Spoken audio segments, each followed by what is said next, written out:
Good evening, sports fans, and welcome to the Cowes Dinard International Yacht Race. The race course itself is from Cowes, here on the Isle of Wight, through and around, a long leg down to Jersey and Guernsey, and then into St. Malo. And we pick up the action at the start with Corsair heading towards the lighthouse, and with me fiddling with my sheets. Off to my port side, we can see that there's Drago, and I think it's Walks there as well. And I'm just trying to trim up a little bit.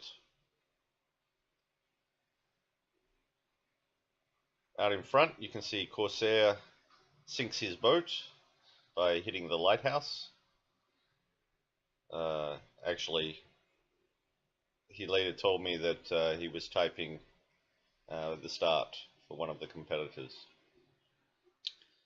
Anyway, we head off under the light of the lighthouse, and the next 4 hours in the Solvent were probably one of the most enjoyable of the race.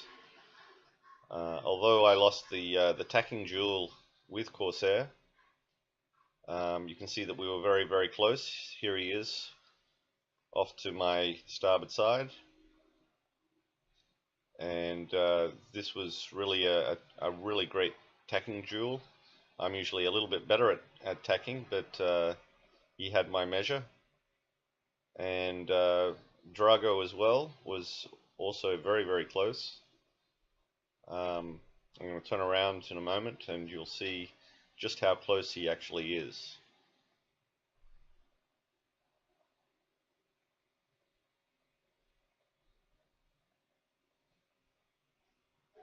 Okay, so here we go as I turn around to look, and oh, what's that? Someone right up my ass.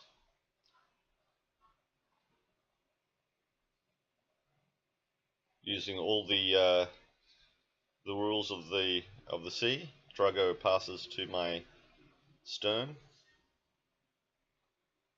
and pops up behind me to follow me.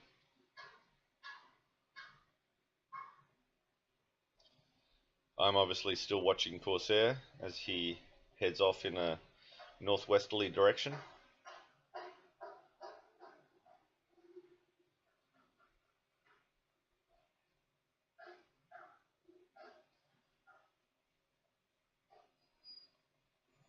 And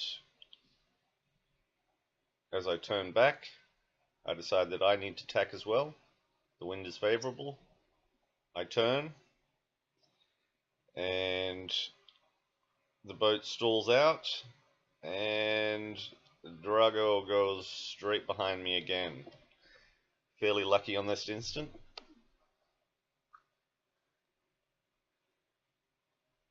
I think the turning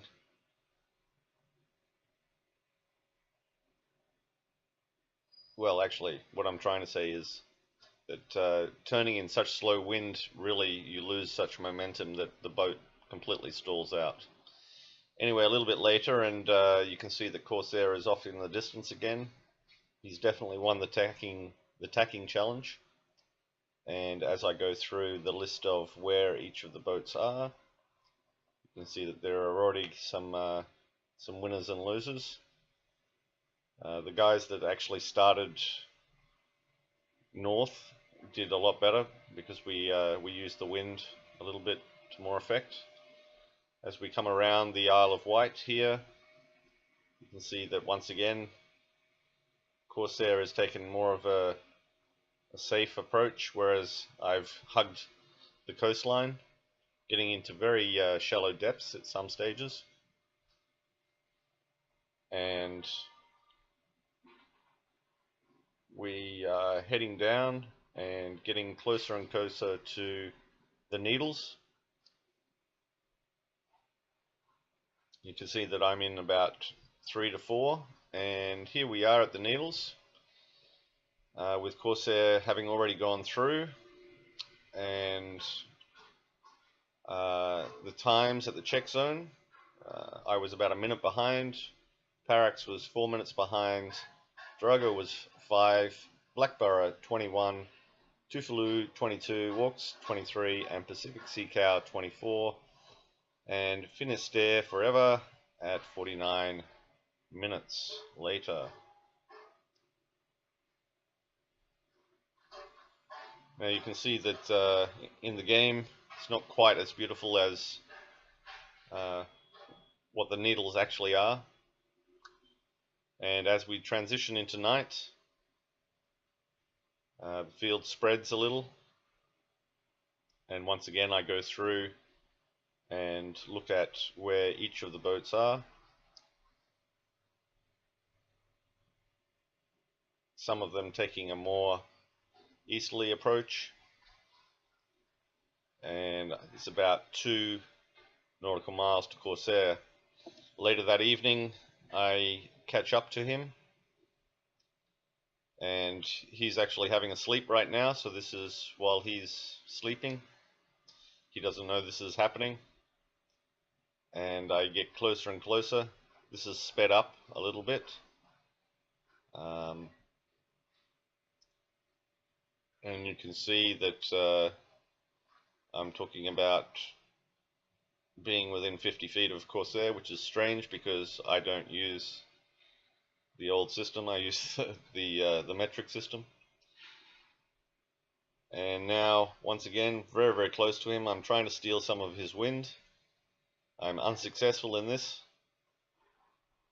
You have to be fairly close, really close actually, to steal wind.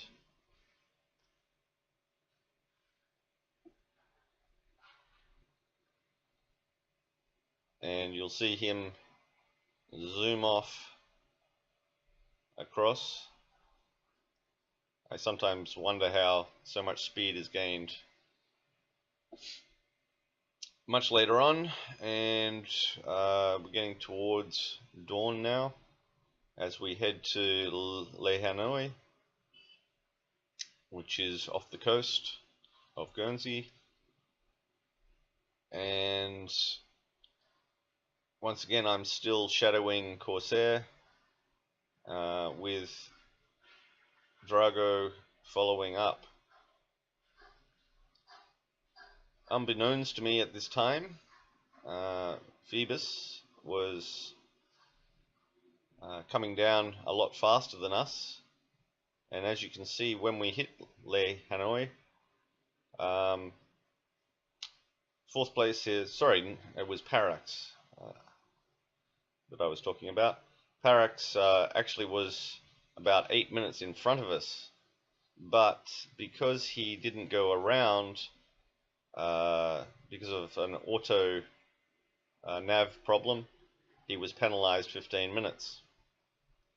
You could also see there, or back there, that the change of sails, and I'm about to do the same. So bringing down my code O, this is sped up once again, and the Jenica up, and off we head towards the coast of France.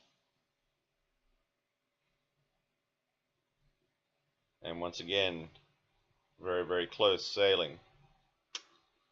Now this is where I basically lost the plot. I started to muck around with different settings. Corsair was much more staid, much more steady, and he started to pull out a little bit more. You can see that Drago over here has had an amazing run down. He's caught me by 4 minutes from the last mark, and is doing beautiful things. Then later on, as he approaches and gets closer, we can see the Corsair is now probably about, how far away? 0.4.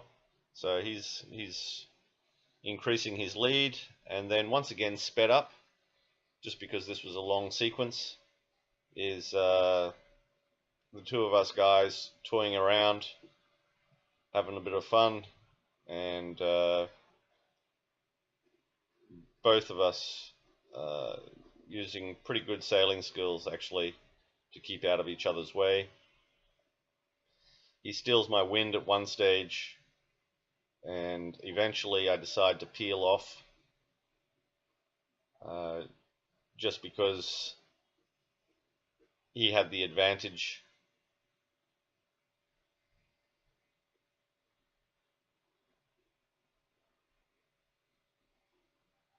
But it really is nice when you sail this close. And you can see here he's got me in the wind.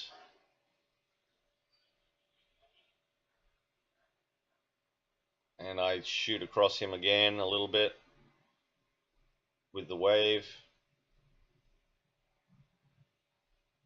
And I'm thinking to myself, I'm in a bit of trouble here. Oh, here he comes again, trying to take the wind. And I realize that I can't really win this one. He's got more boat speed than me. So I'm going to peel off to my waypoint. Ooh, gets really close at some stages.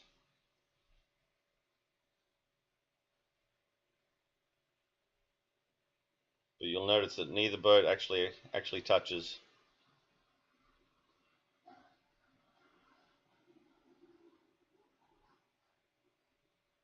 And here I go. Get a little bit of wind shadow effect there, but I'm out of it fairly quickly, and off we go again. Nice racing, Drago.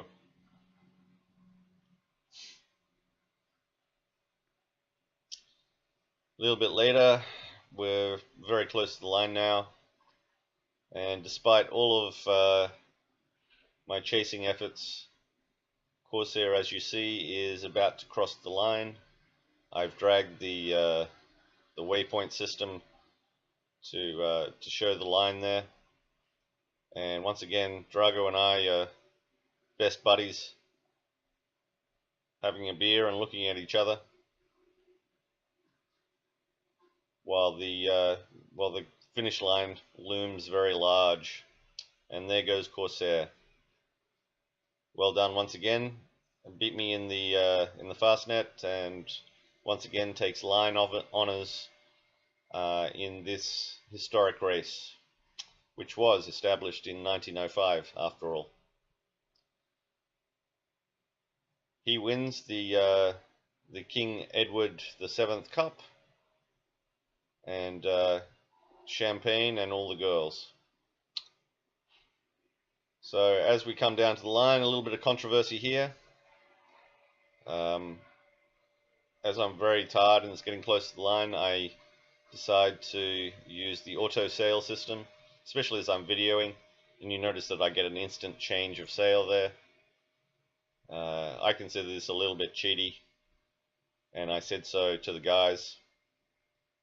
But as you can clearly see on the map, I believe that I do get line honours, but